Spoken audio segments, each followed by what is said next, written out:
York का नया fresh care range available with steam care technology, जो कि वॉश साइकिल खत्म होने के बाद भी देता है 6 घंटे तक की फ्रेशनेस।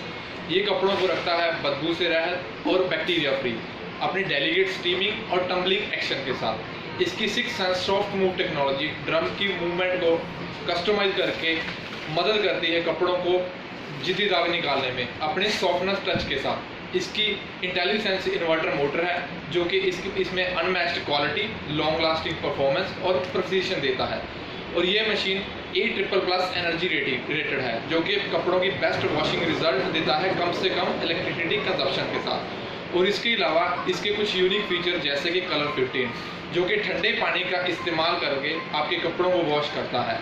और कपड़ों की जिद्दी दाग को ध्यान में रखते हुए ये मशीन में क्लीन प्लस का फीचर भी है, जिसमें 3 डिफरेंट लेवल है, जैसे कि इंटेंसिव, डेली और फास्ट। हर एक लेवल डिफरेंटली प्रोग्राम है with different water use, energy consumption और स्पीड के साथ। The all new fresh care range made in your now in India. Thank you.